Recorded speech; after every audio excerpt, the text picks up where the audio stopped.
plans for him going forward?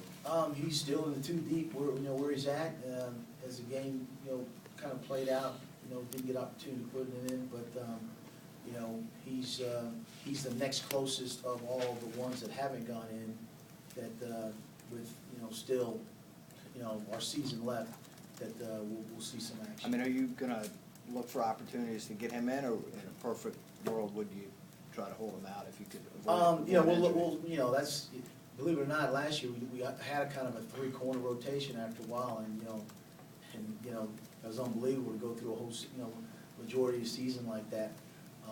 We'd like to get depth, and right now CJ's taking reps with the twos, now, so, if it presents itself, then, we'll get him in the game. We'd like to get him in the game. Coach, you guys talked after the game about how quickly Richmond was throwing the ball, difficult to get sacks. Is this a game where you expect to see much more pressure then and can sort of better evaluate your pass rushers? Much more us. I guess see more sacks and better evaluate the pass rushers against this type of offense. We'd always like to get more sacks and see pressures and QB hits, pass deflections, and all those things. So, would we like some? Absolutely.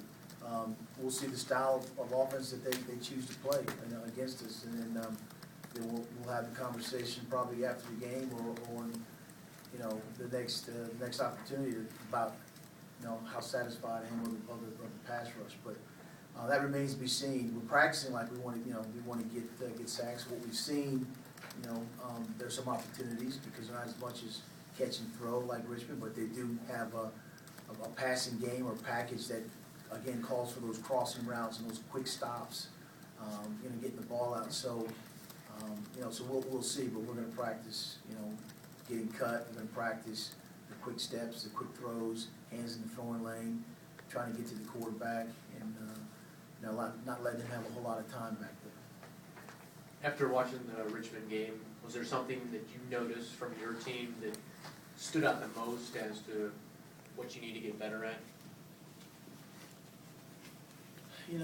Sometimes when you watch it, you're out there and you're playing the game, and you think that things are going terrible, but then you go back and you watch the film and you look at it and you say, actually played a pretty good game.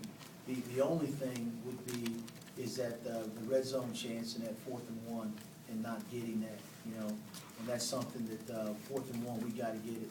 Even if you say we're going to run the play right over here and everybody knows it, been bragging on the offensive line, so they got to deliver when you have a situation like that. So that's probably the biggest, was one of the biggest disappointments. We scored 5 of the 6 times down the red zone, and that was one that stood out.